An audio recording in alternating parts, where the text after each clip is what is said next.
Esse podcast contém conteúdo e linguagem adulta.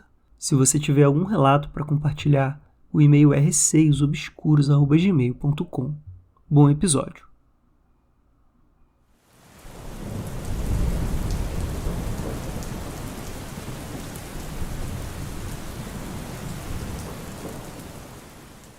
Relato Hijab. Isso aconteceu ontem à noite, literalmente há menos de 24 horas, e eu não consigo parar de pensar nisso.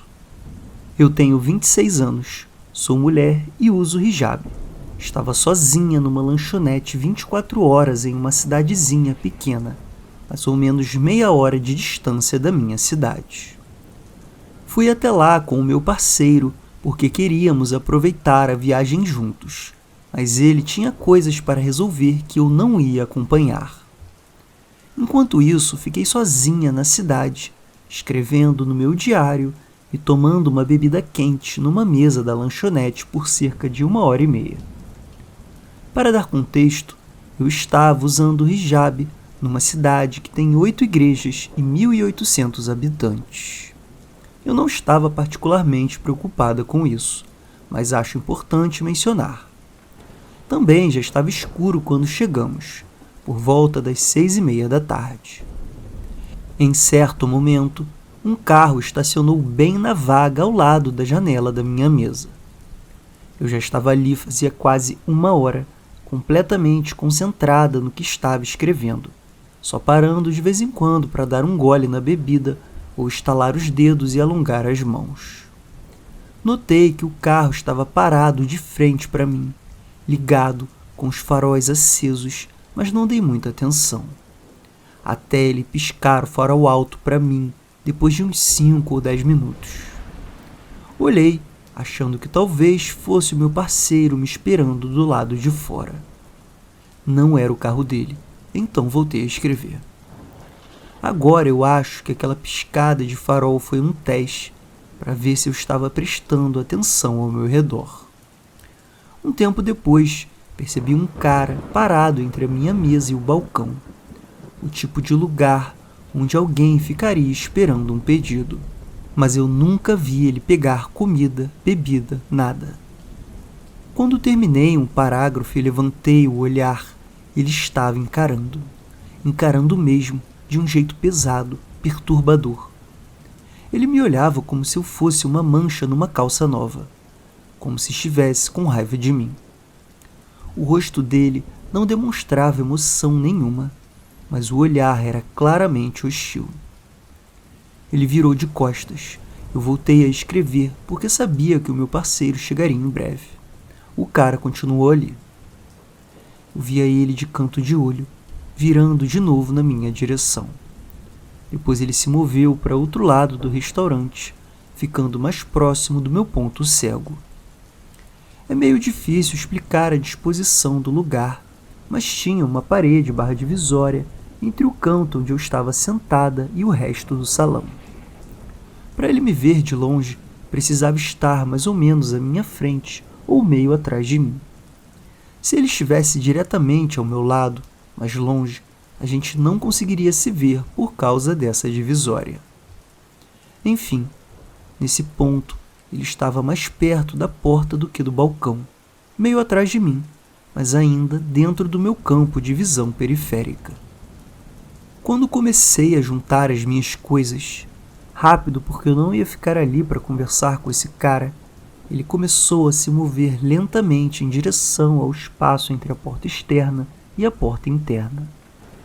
Eu vi ele me ver jogando lixo e as sobras do lixo e voltando para a mesa. Sentei por um instante para checar o celular. Quando levantei, vi ele parado de costas para mim, mas com a cabeça virada na minha direção. Peguei o meu casaco e a minha bolsa, e nesse momento ele saiu para fora e ficou parado bem na frente das portas, tipo bloqueando uma delas, mas deixando só espaço suficiente para alguém passar. Eu teria que passar muito perto dele. Em vez disso, peguei as minhas coisas e fui para o fundo do restaurante, para o banheiro. E eu juro que eu vi ele virar a cabeça para me acompanhar quando comecei a me afastar. O meu parceiro mandou mensagem dizendo que já tinha chegado. Respondi que já estava indo, só ia lavar as mãos. Saí do banheiro e o cara estava de volta dentro do restaurante, de frente para as portas, como se estivesse esperando alguém buscar ele. Passei direto por ele, entrei no espaço das portas e ele não disfarçou nada o jeito que me encarou. Quando fui sair, ainda tentei abrir a porta errada, o que normalmente seria só constrangedor, mas naquela hora eu nem liguei.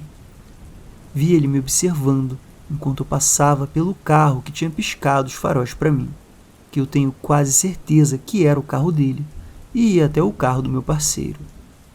Eles estavam estacionados um do lado do outro, com uma vaga vazia entre eles.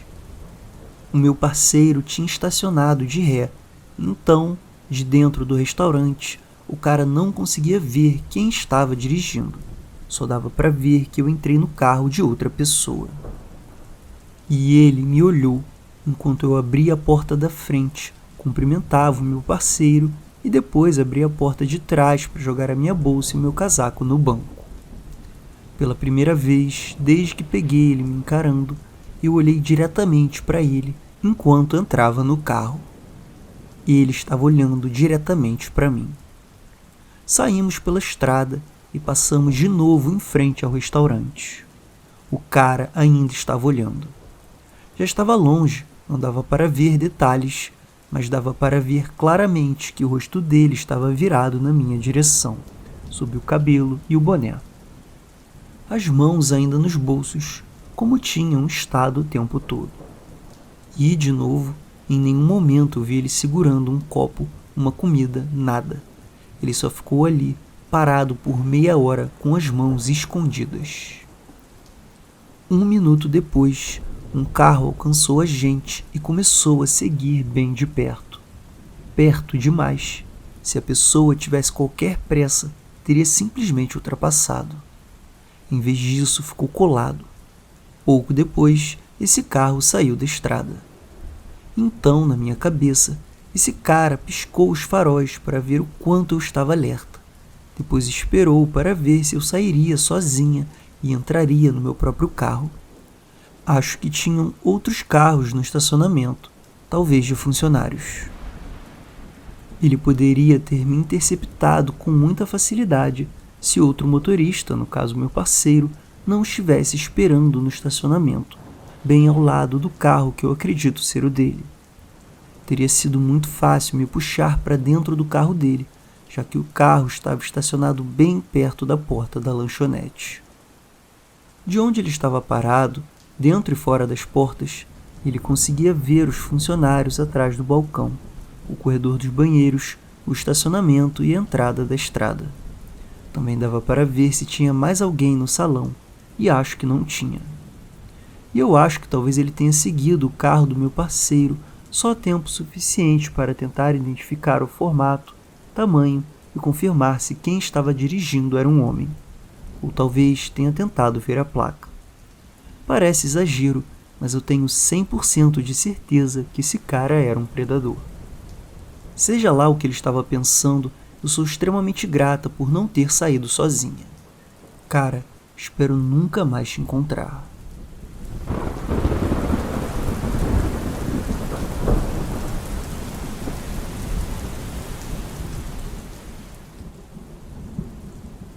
Relato: alguém para machucar. Oi, esse relato é bem longo, então já peço desculpa. Vai levar um tempinho para contar tudo. Também preciso dar um pouco de contexto. Sou uma mulher de 22 anos, mas essa história aconteceu quando eu tinha 21. Moro em uma cidade pequena e trabalho em um pub no, abre aspas, centro da cidade, ou seja, 2 pubs, 2 lojinhas pequenas e um banco. No caminho para casa, eu passo por uma dessas lojas, que tem um pequeno ponto de ônibus ao lado.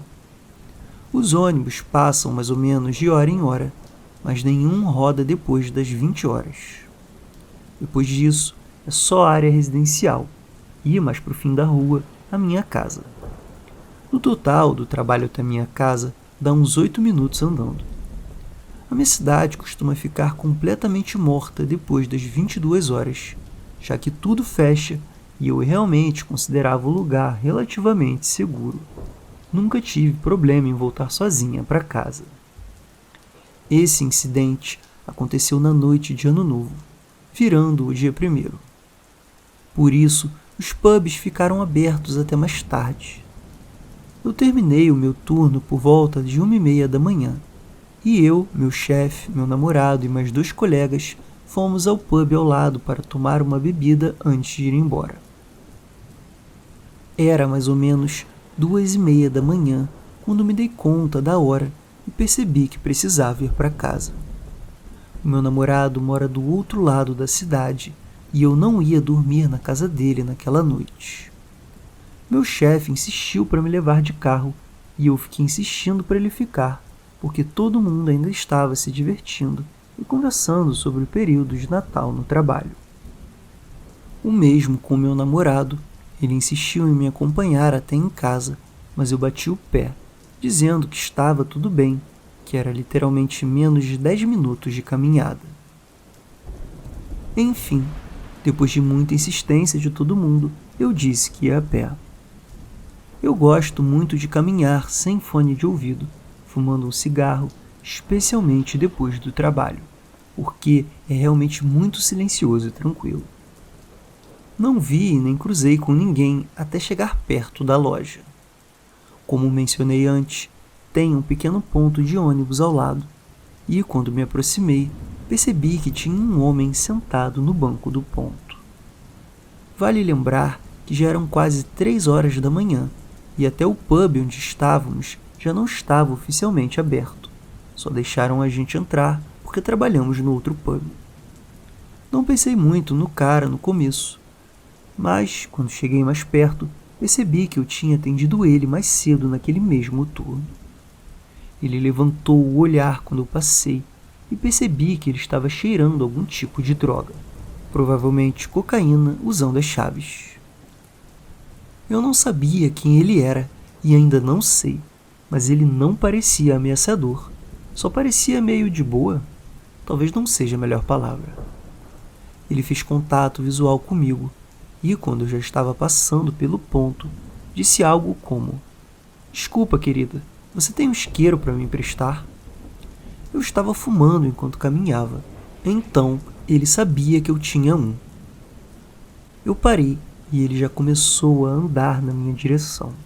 Então, comecei a procurar um dos vários isqueiros na minha bolsa. A minha intenção era simplesmente deixar o isqueiro com ele. Não sou do tipo que fica parado ao lado de um homem de 30 e poucos anos enquanto ele acende um cigarro. Depois disso, ele pediu um cigarro, mas eu tinha acabado de acender o último e falei isso para ele. Durante toda essa interação, ele estava muito perto de mim e eu meio que congelei. Percebi que tinha parado numa rua completamente deserta, sozinha com um homem. Eu ainda estava numa parte da cidade onde não tem casas por mais alguns minutos, e mesmo que alguém tivesse saído do pub, eu já estava longe demais para ser vista. Comecei a murmurar algo do tipo: "Fica com isqueiro, eu preciso ir." Mas esse homem, com quem eu tinha falado uns 20 segundos no máximo, me disse: "Só para 1 segundo." E, mesmo já tendo virado o corpo para ir embora, eu parei de novo. Observação. Eu sei que eu deveria ter simplesmente ido embora, mas pensei que talvez fosse algo inocente e não quis dar motivo para provocar ele simplesmente me afastando. Foi aí que o comportamento dele mudou. Ele já não tinha sido muito educado antes, mas parecia que, ao me mandar parar, ele percebeu que eu era uma mulher jovem andando sozinha naquele horário. Até hoje eu me arrepio lembrando do que ele disse.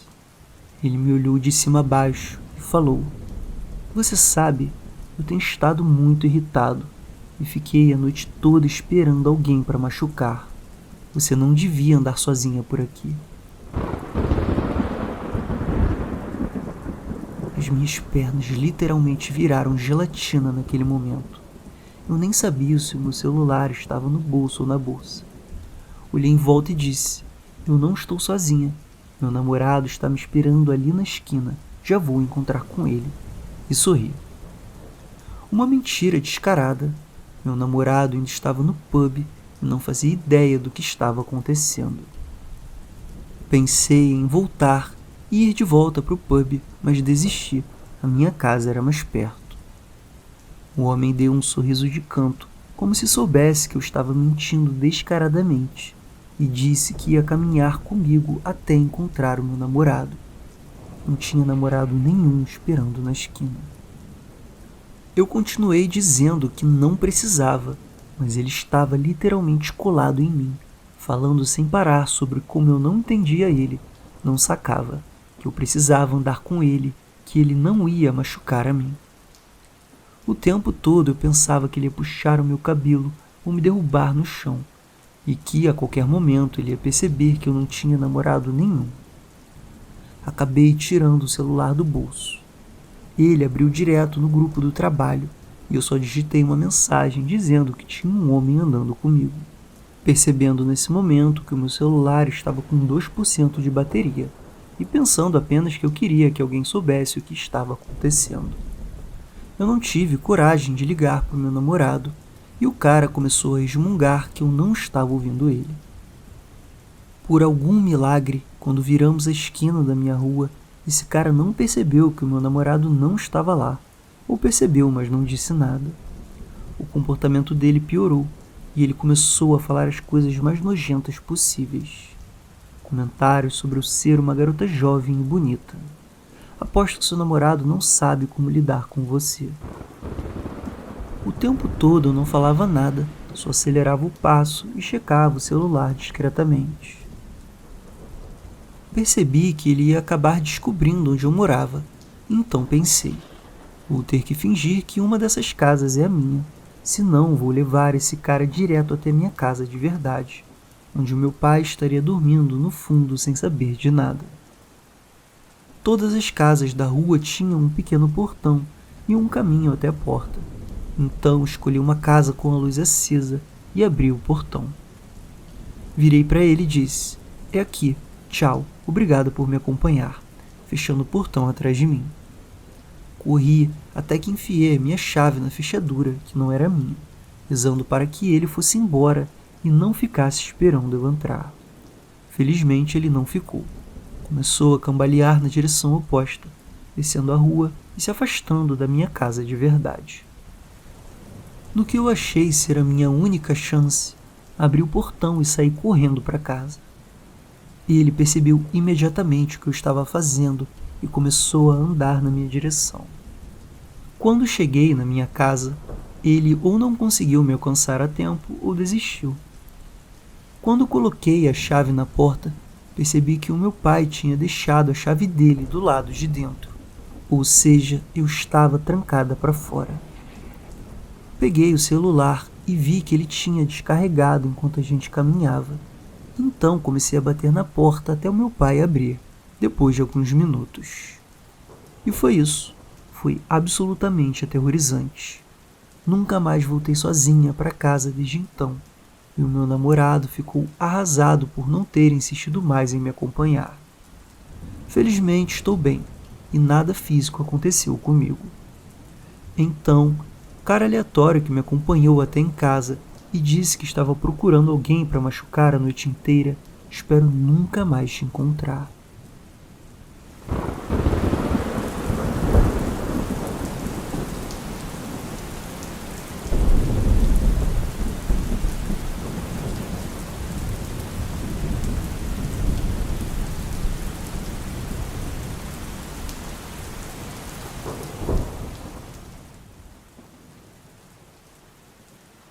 Relato SUV preto. Isso aconteceu lá no verão de 2011. Eu tinha acabado de me mudar para uma cidade nova, morando com a melhor amiga da minha mãe e o filho dela, o Michael, que eu conheço desde criança. Numa tarde, o Michael me chamou para ir a um bar. A gente foi e se divertiu bastante bebendo cerveja, comendo bife e jogando sinuca. Saímos do bar super animados, mas tínhamos que voltar andando para casa, uns 15 minutos de caminhada. Antes de sair, Um amigo do Michael ofereceu a bicicleta dele pra gente e a gente aceitou. Eu fui andando e o Mike foi na bike, mas mantendo o mesmo ritmo que eu. Quando chegamos numa das avenidas principais da cidade, um SUV preto freou bruscamente. Estava cheio de caras dentro. Eles mandaram a gente jogar a bicicleta no porta-malas, mas a gente não ia fazer isso. Como vinham outros carros, eles tiveram que seguir em frente para poder dar a volta, o que é um saco porque todas as ruas têm canteiro central. O Mike, que era mais esperto de rua do que eu, pegou rapidamente uma pedra e colocou dentro da meia. A gente atravessou a rua correndo bem rápido. Entre a gente chegar em casa, só tinha um morro grande bem íngreme, depois um morrinho menor. A nossa rua ficava no topo desse segundo morro. Eu não estava acostumado a correr, muito menos subir morro. Então, quando cheguei mais ou menos na metade do morro grande, já estava morto. Olhei para baixo e vi o SUV preto. 2 caras saíram do carro e começaram a correr morro acima. E eles estavam muito mais em forma do que eu, enquanto o SUV foi dar a volta para tentar cercar a gente pelo outro lado. A gente chegou primeiro no morro menor, mas os caras a pé estavam quase me alcançando quando o Mike acertou um deles com a pedra dentro da meia. Depois jogou a bicicleta no outro. Aí a gente só correu com tudo. Entrou em casa praticamente arrombando a porta, sem fôlego e tentando entender o que tinha acabado de acontecer. Eles podem até ter ficado com a bicicleta, mas não encostaram um dedo em nenhum de nós. Só que a história não acabou aí. 2 dias depois, eu e Mike estávamos na casa da tia dele, na mesma região, quando o jornal mostrou uma reportagem sobre um tiroteio na área envolvendo um SUV preto.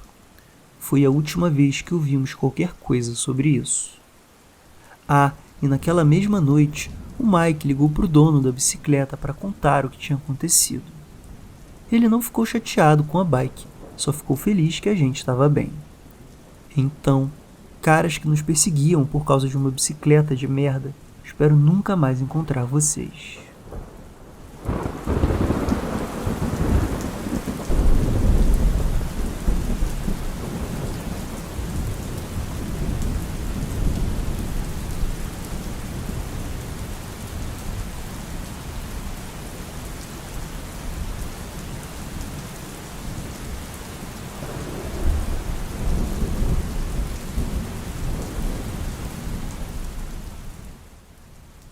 Relato: tábuas de madeira. Isso aconteceu quando eu tinha 27 anos, enquanto eu fazia o meu estágio de doutorado para me tornar psicóloga. Foi a primeira vez na minha vida em que morei completamente sozinha. Eu não conhecia ninguém na região e tudo sobre viver de uma forma independente era novidade para mim. Eu cresci muito protegida, não tinha muita noção do perigo e nunca me achei alguém que precisasse ficar atento ao redor. Eu tinha aquela mentalidade de: isso não vai acontecer comigo. Na manhã do incidente, percebi algo que me deixou bem chateado. O meu pai tinha passado no meu apartamento enquanto eu não estava e colocou umas tábuas enormes de madeira nas janelas e na porta da varanda. Em vez de me sentir protegida, eu me senti tratada como criança, como se ele estivesse tentando controlar a minha vida. Além disso, aquilo parecia muito feio e totalmente fora de lugar. Lembro de ligar para o meu irmão mais velho naquela manhã para reclamar disso. Como sempre, ele ouviu as minhas reclamações e me tranquilizou, dizendo que ia falar com o nosso pai e que eu devia relaxar. Pedi para ele dizer ao nosso pai que ele não podia continuar aparecendo sem avisar e que eu não era mais uma menininha. Irritada e atrasada para o trabalho, pensei comigo mesma que ia tirar aquelas tábuas assim que chegasse em casa à noite. Quando cheguei finalmente em casa naquela noite, eu estava exausta e acabei esquecendo completamente das tábuas. Por volta das 4 da manhã, Acordei assustada com um barulho muito forte vindo de uma das janelas. O barulho não era distante e nem acidental. Era violento e claramente intencional. Quando olhei na direção da janela, percebi que havia 2 homens do lado de fora tentando forçar a entrada. Aquela janela em específico não tinha tranque nem tela, além de ser de plástico e bem frágil. Eu tinha certeza que eles iam conseguir entrar, mas fiquei completamente paralisada de medo e choque. Então caiu a ficha. Eles não estavam conseguindo porque a tábua de madeira que meu pai tinha colocado impedia a janela de abrir totalmente. Por causa disso, só metade do pé de um dos homens conseguiu passar pela abertura, com uma perna já dentro do meu apartamento e o resto do corpo ainda do lado de fora. Eles puxavam e empurravam com força, enquanto gritavam coisas nojentas sobre o que planejavam fazer comigo. Tentaram forçar mais, mas a tábua aguentou. Ver aquele pé dentro do meu quarto foi o que finalmente me tirou do choque. Consegui correr até um armário e ligar para o meu namorado chorando. Eu sei, eu devia ter ligado para a polícia, mas eu nunca tinha passado por algo assim. E ligar para a polícia parecia algo totalmente fora da minha realidade. Meu namorado percebeu na hora o que estava acontecendo, porque dava para ouvir os gritos e as batidas no fundo da ligação. Ele ligou para a polícia do telefone fixo dele, enquanto tentava me acalmar ao mesmo tempo. Os caras finalmente desistiram, mas não sem gritar que voltariam. A polícia chegou e anotou meu depoimento. Eles foram muito atenciosos e gentis e ficaram comigo até o meu namorado chegar, o que demorou bastante já que ele morava longe. A polícia foi sincera comigo e disse que não havia muito o que fazer, já que os homens tinham fugido, mas garantiram que haveria mais patrulhas na região pelo mês seguinte. Eu queria poder dizer que a história acaba aí, mas na verdade piorou. Eu não conseguia ficar sozinha no apartamento por medo. Então, meu namorado e meu pai revezavam para dormir lá comigo. Só que isso não durou muito, porque era inviável e atrapalhava demais o trajeto do meu namorado para o trabalho. Então decidi vestir a roupa de adulta e ficar sozinha no meu próprio apartamento. Péssima ideia. Na primeira noite, sozinha, dormi no sofá da sala porque me sentia menos presa num espaço maior e não queria ficar perto das janelas. Acordei do nada no meio da noite, encharcada de suor, sem saber o que tinha me despertado. Olhei rapidamente ao redor e, para o meu horror, vi 2 pernas, o joelho para baixo, paradas na minha varanda. Eu tinha cortinas blackout até mais ou menos a metade, então ele estava de frente para a janela, olhando para dentro, com só a parte do corpo de baixo visível. Fiquei o mais imóvel possível, encarando a porta de vidro da varanda, tentando entender o que ele estava fazendo. Eu não sabia se ele conseguia me ver, ou se sabia que eu estava acordada, mas ele ficou ali por uns 20 minutos intermináveis, sem fazer barulho nenhum, sem tentar entrar, só parado, completamente imóvel, olhando para dentro. Chegou um momento em que eu não aguentei mais, deslizei do sofá e tentei engatinhar em direção ao quarto, quando do nada tudo começou de novo, batidas violentas e puxões na porta. Mas, para surpresa de nós 2, ele não conseguiu entrar. O meu pai também tinha colocado uma tábua enorme de madeira na porta da varanda, que mantinha a porta travada. Dessa vez, eu liguei para a polícia. Eles chegaram bem na hora em que o cara estava pulando o muro da varanda para fugir. Ele foi preso, mas solto depois de 4 dias, enquanto eu tive que brigar com a administração do apartamento para me deixarem sair do contrato. Eles aceitaram a contragosto, mas me deram só 3 dias para sair. Ninguém entrou em contato comigo para falar sobre possíveis ações legais, e sinceramente, eu só queria ir embora e ficar em algum lugar seguro enquanto terminava o meu estágio. E foi exatamente isso que eu fiz. Me mudei para um apartamento mais seguro e terminei as minhas horas de estágio. Olhando para trás, havia sinais. Na época eu era jovem e relativamente atraente. Então, receber a atenção de homens aleatórios não era algo incomum para mim. Lembro de várias situações em que rapazes do prédio davam em cima de mim, me chamando para sair, mesmo sabendo que eu tinha namorado. Um namorado que eles já tinham visto várias vezes. Na época tudo parecia inofensivo. Eu só passava direto sem responder ou dar atenção. Os 2 homens que tentaram invadir o meu apartamento faziam parte desse grupo que eu já tinha encontrado antes. Hoje percebo que eu devia ter ficado mais alerta quando eles me perguntaram por que o meu namorado não tinha me visitado em um determinado fim de semana. Só depois entendi que eles estavam tentando descobrir a minha rotina, para saber quando ele costumava vir e quando eu ficava sozinha. O fato de eles saberem que o meu namorado não tinha aparecido naquele fim de semana específico foi aterrorizante. Eles precisavam que o meu namorado estivesse fora do caminho, então me observaram por um tempo, e isso foi ainda mais assustador do que os ataques em si.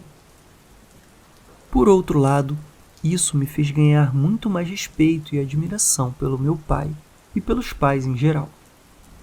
Mesmo eu sendo ingrata e difícil, isso não impediu o meu pai de tentar me proteger e garantir que eu estivesse segura. Se aquelas tábuas não estivessem lá, tudo poderia ter terminado muito mal. Ele é o meu herói. Ironicamente, nessa época, eu trabalhava como terapeuta em crises de violência sexual. Ajudar sobreviventes era literalmente o meu trabalho. Mas minha criação super protegida fez com que eu demorasse a reconhecer o perigo ao meu redor. Hoje eu mudei completamente a forma como vivo. Sou muito mais consciente do ambiente à minha volta e não ando distraída achando que estou imune ao perigo só porque eu acho que deveria estar. Essa experiência me ensinou a ser mais cuidadosa e capaz de me proteger, porque eu nunca mais quero me sentir tão indefesa e apavorada daquele jeito.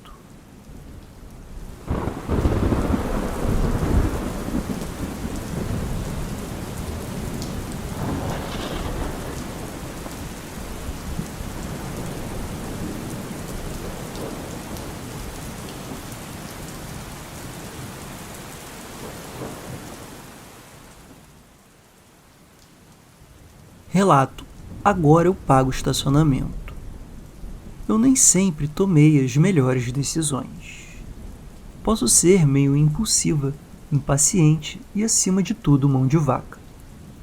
Essas escolhas já me colocaram em algumas situações bem questionáveis. Mas, apesar da minha tendência a fazer besteira, eu ainda estou viva, e no fim das contas é isso que importa. As circunstâncias da minha, vamos chamar de decisão rápida, já me levaram por uns caminhos interessantes, tanto literal quanto figurativamente. E um desses caminhos foi justamente onde eu decidi estacionar numa noite fresca de outono. Para dar um pouco de contexto, essa história aconteceu alguns anos atrás, numa cidade grande dos Estados Unidos, durante aquela onda de roubos de carros da Kia que bombou no TikTok. Coincidentemente, pouco antes de tudo isso começar, eu tinha trocado meu BMW 2010, que tinha dado perda total, por um Kia Forte 2020.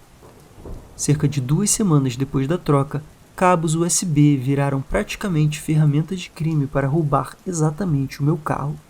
Timing péssimo, sério.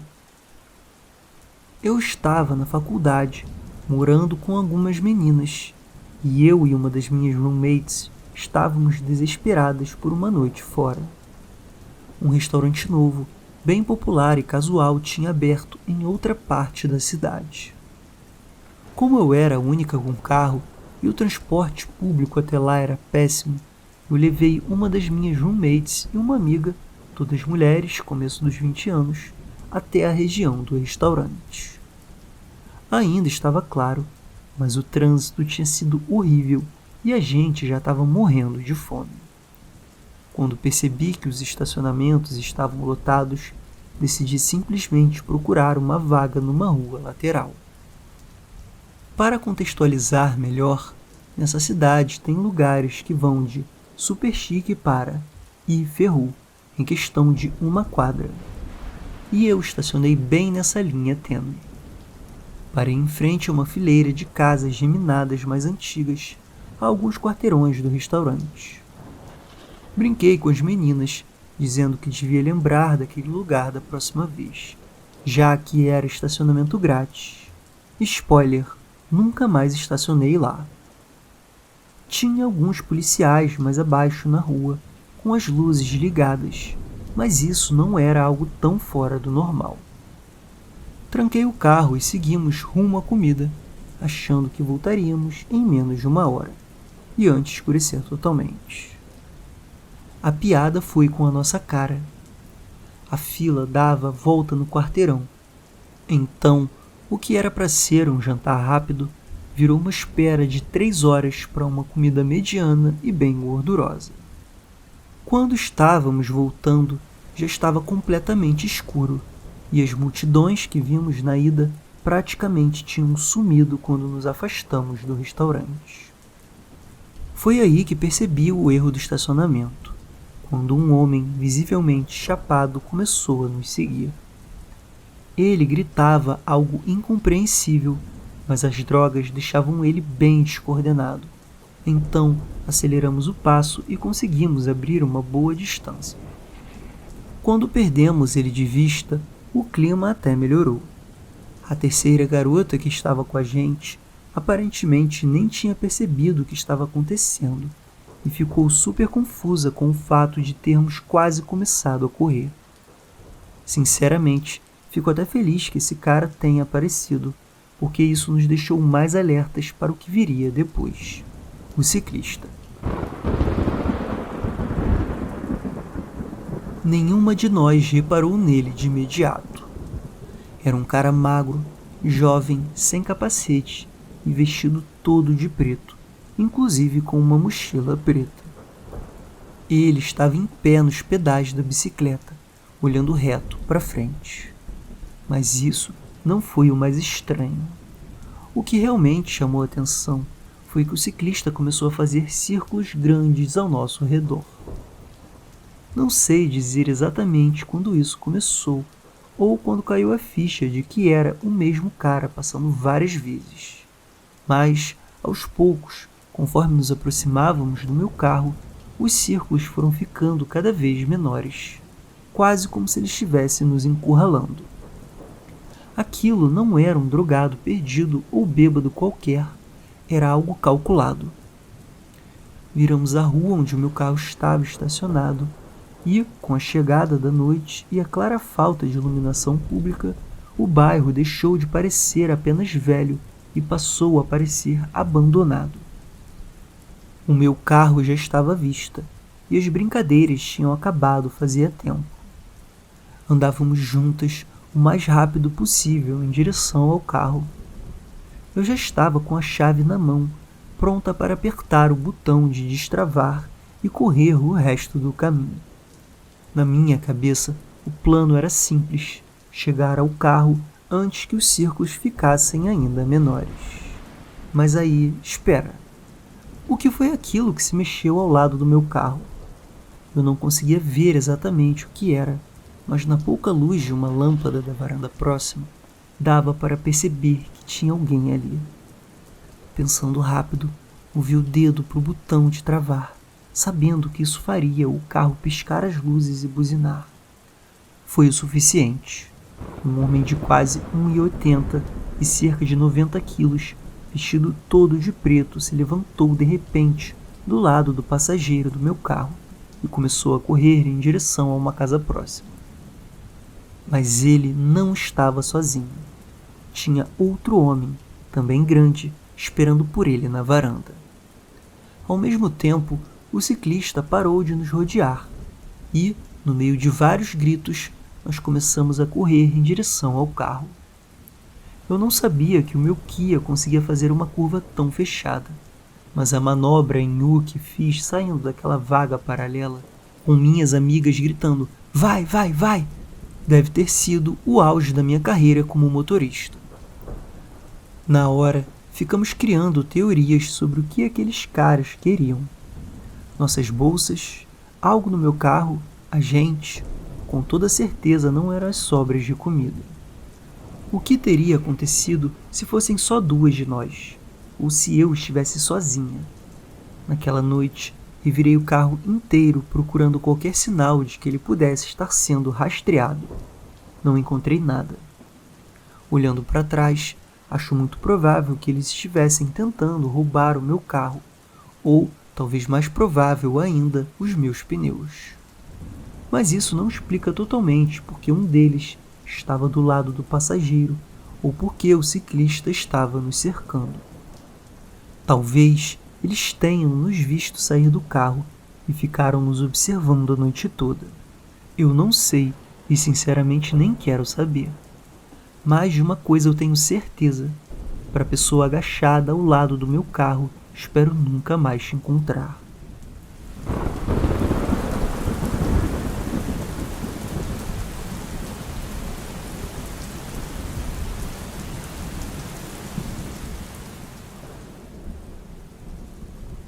Relato: Homem com um taco de beisebol. Hoje tenho 41 anos. Fiquei aliviado em perceber que ainda posso contribuir com algo. Isso me veio à cabeça hoje, e ainda bem que veio. Assim posso registrar em algum lugar. Contexto: eu, 19 anos na época, e o meu amigo Tony, 21. Éramos aqueles maconheiros padrão, festeiros. Basicamente, vivíamos de baseados. Nessa fase da minha vida, não importava o que eu estivesse fazendo, eu quase sempre estava chapado. Dirigindo, em casa, num encontro, fazia parte da rotina. Meu melhor amigo de todos os tempos, o Tony, vira para mim e fala: "Você conhece a lenda de tal lugar?" Eu digo que não, mas que ele já tinha despertado a minha curiosidade. Aí ele me conta sobre um lugar no interior do estado de Nova York, coisa de 15 a 20 minutos de onde a gente morava, onde, segundo a lenda, aconteceu um assassinato brutal e o homem que cometeu o crime pode ser visto andando pela rua vazia e desolada, de madrugada, carregando um taco de beisebol. Pra gente isso virou um destino. Era tipo, bolar um e ir ver se a gente encontrava com esse cara. Talvez se assustar um pouco, coisa de moleque. Ficamos passando por aquela estrada de vez em quando, durante semanas, talvez meses. Céu lindo, cheio de estrelas, rua deserta. A vibe era sinistra. Até que uma noite, juro por Deus, a gente passa pra lá e pra cá, pra lá e pra cá. Já era tipo 2 da manhã, muito cedo para pessoas normais, ou muito tarde, dependendo do ponto de vista. E eu juro pela vida dos meus filhos, tinha um homem ali. Um homem arrastando um taco de beisebol no asfalto. E eu nunca na minha vida vou esquecer o olhar que ele lançou para mim e pro Tony. A gente se cagou inteiro e deu meia volta para ver se conseguia enxergar ele de novo. Nos cagamos de novo, porque lá estava ele, de novo, olhando fixamente pra gente. Um olhar impossível de descrever. Aquela estrada é muito, muito longa, com casas espaçadas no meio do que a maioria das pessoas chamaria de milharais. Não existia motivo algum, sob nenhuma circunstância, para alguém: 1. Estar andando ali àquela hora da noite. 2. Carregando um taco de beisebol. E 3. Encarando a gente daquele jeito. De um jeito que até hoje eu hesito em escrever, porque me dá um arrepio absurdo. Voltamos lá mais algumas vezes, mas nunca mais vimos nada nem ninguém. Se algum detetive da internet resolver investigar o interior de Nova York essa história, imagino que, talvez sinceramente nunca procurei no Google, exista algo sobre isso. Ei, cara, quem quer que você seja, ou o que quer que você seja, espero nunca mais te encontrar.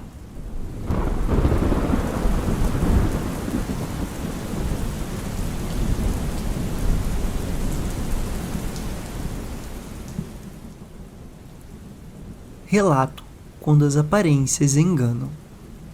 Os acontecimentos datam quase 10 anos atrás, quando essa história começa. Eu moro numa vila pequena e na minha rua todo mundo se conhece. A vizinha, 2 casas depois da minha, se mudou e depois disso um casal de idosos foi morar lá. Eles pareciam muito gentis, acolhedores e generosos. Se chamavam Joseph e Rafael. O Joseph era um ex-policial aposentado, super tranquilo, que adorava pescar, e a Rafael era uma ex-funcionária da prefeitura, bem prestativa. Os meus pais e eles começaram a virar amigos, se convidando para ir à casa um do outro. A Rafael parecia perfeita, chegou até a dar aulas de costura para o meu irmão mais novo e dividir frutas do jardim dela com a gente. Mas, às vezes, os meus pais achavam estranho o jeito dela falar coisas muito pessoais ou que não faziam muito sentido. No começo não deram muita importância. Um dia, a minha família ficou sabendo que o Joseph tinha sido preso por violência doméstica contra a Rafael. O bairro inteiro ficou chocado. A Rafael foi até a casa dos meus pais, dizendo que estava com muito medo de um marido voltar depois de ser solto, e insistiu para ficar com a gente. Mas o meu pai disse que iria passar com frequência na casa dela para ficar de olho. Um dia, o Joseph voltou à casa da Rafael para pegar as coisas dele e começou a gritar: "Onde está o meu rifle?" Aí descobrimos que ela tinha dado a arma para o meu irmão mais velho, que na época tinha só 15 anos e era fascinado por armas, porque achou que isso ia interessar ele. O que, por si só, já era algo bem estranho para um adulto responsável fazer com um menor de idade. Mas o que realmente mudou tudo foi o que aconteceu numa manhã. A Rafael pediu emprestado um reboque, mas minha mãe recusou porque o meu pai estava trabalhando. A vizinha ficou muito insistente e queria aquele reboque de qualquer jeito, mas a minha mãe manteve a decisão. A partir daí, nas semanas seguintes, a Rafael mudou completamente. Ela deixou de ser a vizinha doce e atenciosa. Começou a colocar rosas na nossa caixa de correio para machucar as nossas mãos. Jogava lixo dela no campo ao lado da nossa casa. Chegou até a escrever mensagens num quadro pendurado na frente da casa dela, xingando a família da minha mãe e espalhando mentiras sobre a gente. Ela ia com frequência à delegacia acusar a minha família, se fazendo de pobre velhinha maltratada. Uma das denúncias dela foi literalmente ameaças jihadistas, vindas do meu irmão mais velho, só porque ele costumava usar capuz e cobrir a boca com uma gola. Descobrimos que ela chegou até a investigar o meu avô paterno. Ela nos mandava cartas cheias de insultos e áudios racistas direcionados ao meu pai, completamente histérica. Com o tempo, começou a seguir o meu irmão mais novo e uma vizinha chamada Bry, que estudava com ele. A Rafael passava horas sentadas no banco em frente à casa dela, observando a rua, tentando virar a vila inteira contra a gente. E pior, foi o começo de um verdadeiro pesadelo. A ponto dos meus pais começarem a duvidar se a Rafael tinha sido sincera sobre a suposta violência doméstica do Joseph. Meus pais ficaram sabendo que outra família do bairro antes da gente, a família da Bry, tinha passado por coisas parecidas, mas eles tinham preferido ignorar. A Rafael não parou só na nossa família porque minha mãe reagia às provocações dela, o que é totalmente compreensível considerando o nível das coisas. E isso só alimentava ainda mais os delírios de perseguição dela. O que a Rafael mais queria era que a minha mãe perdesse a cabeça e batesse nela, para ela poder se fazer de vítima. Um dia ela chegou a arranhar as mãos da minha mãe, tentando provocar uma reação, mas a minha mãe se controlou e, infelizmente, os arranhões não deixaram marcas, então não havia provas. Os meus pais se sentiam totalmente impotentes. A polícia estava contra eles. A família da Bryce recusava registrar queixas por medo de ser alvo de novo, o que dá para entender. E não havia como internar a vizinha, mesmo ela claramente agindo com más intenções. O meu irmão mais velho, sendo um adolescente inconsequente, achava engraçado provocar ela, brincando com os surtos dela, sem perceber o quanto isso era perigoso, o que só piorava tudo. Ela chegou até a agir de forma infantil, mostrando a língua pra gente quando passávamos por ela. Numa manhã de fim de outono, tinha chovido bastante nos dias anteriores. Então, os campos ao redor estavam cheios de lama. Detalhe importante. Eu precisava buscar o meu irmão mais novo e a Bry na escola primária, porque a Rafaele costumava ficar rondando por ali. Eu estava andando pelo acostamento da rua, quando vi um carro branco vindo rápido na minha direção, lá no fim da rua. O problema é que a mãe da Bry, a Valerie, tinha um carro muito parecido com o da Rafaele, então pensei, deve ser a Valerie. Só que, estranhamente, a Valerie não diminuía a velocidade. Foi aí que eu percebi que não era ela, e sim a Rafaele dirigindo. Ela estava rindo de forma histérica, com a música no último volume, me encarando enquanto vinha direto na minha direção. Comecei a entender que ela não tinha nenhuma intenção de frear. Quando ela estava a uns 5 metros de mim, consegui pular para o campo ao lado da estrada, completamente enlameado por causa da chuva. Ela desviou um pouco, entrou com o carro no campo, deixando uma marca de pneu cheia de lama, e estacionou à frente da casa dela. Eu comecei a gritar com ela, mas ela só ficou dançando dentro do carro, com a música alta, fazendo aquele gesto de mão tipo, vai embora. Na época eu não achei que fosse tão sério assim. Eu tinha só 11 anos e não entendia o quão perigoso aquilo tinha sido. Naquela noite, contei tudo para os meus pais, que decidiram me levar à delegacia, mesmo sabendo que os policiais provavelmente iam olhar torto pra gente por causa das mentiras que a Rafaele vinha espalhando há semanas. Fui interrogado sozinho, sem os meus pais, por 3 policiais, e eu senti que eles não acreditavam em mim. Ficavam perguntando se eu tinha certeza, se os meus pais não tinham mandado eu mentir. Quando saí da sala, e o caso provavelmente estava prestes a ser arquivado, o que significaria que a Rafaele voltaria a nos perseguir, um dos policiais reparou nos meus sapatos cobertos de lama. Aquilo fez ele começar a acreditar em mim. Ele disse que iríamos até a minha rua para eu mostrar por onde o carro tinha passado. Lá, ele viu as marcas de pneus cheias de lama do carro da Rafaele, ainda visíveis. Ela foi presa e interrogada. Depois fiquei sabendo que ela fez aquilo porque queria me assustar por diversão. No fim, ela foi internada num hospital psiquiátrico, em parte graças aos próprios filhos. Eles contaram às autoridades que a Rafaele era esquizofrênica, paranoica e sofria de delírios de perseguição há muito tempo, e que eles tinham aguentado esse comportamento durante toda a infância. Além disso, por onde ela passava, sempre escolhia alguém como alvo e começava a atormentar. E é assim que termina essa pequena história de terror que vivi. O que teria acontecido se eu não tivesse saído da estrada?